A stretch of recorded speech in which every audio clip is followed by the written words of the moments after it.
Das Kunsthistorische Museum macht das erste Mal seit längerer Zeit wieder eine archäologische und kulturhistorische Ausstellung und diesmal ganz aktuell mit einem Forschungsprojekt, das zurzeit am Laufen ist.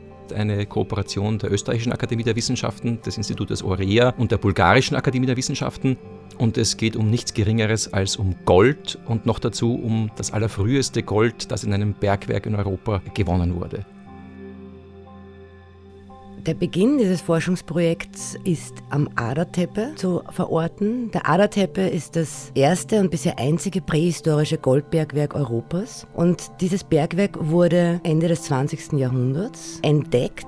Und die Fragestellung, die auch das Projekt behandelt, ist, ob dieses Goldbergwerk vielleicht der Quell war für all die berühmten Goldschätze, die uns heute vor Augen stehen. Schlagworte wie das Gold von Troja, die berühmten Goldmasken in Athen aus Mykene.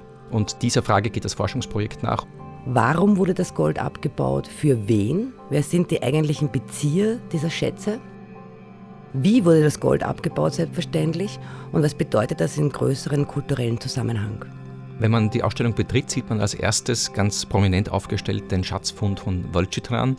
Das sind mehrere Gefäße aus Gold, die zusammen etwa 13 Kilogramm wiegen.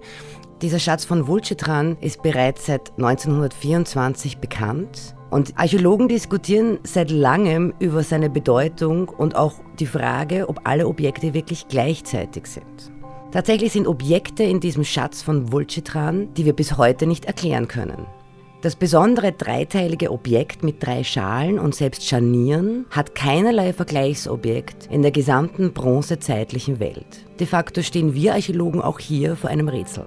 Man wird auch in der Ausstellung neben Gold viel Einfaches sehen, also Tongefäße, Bronze, Waffen, die einfach zeigen sollen, wie das Leben in der damaligen Zeit ausgesehen hat und vor allem, was das Gold bewirkt hat, nämlich dass alle nach Bulgarien kommen mussten. Und besonders gut zeigt sich auch durch die Objekte in dieser Ausstellung, wie weitreichend die Kontakte zwischen den unterschiedlichen Kulturen schon damals gewesen sind, sodass die europäischen, die südeuropäischen und die anatolischen Kulturen in einem Großraum verschmelzen konnten.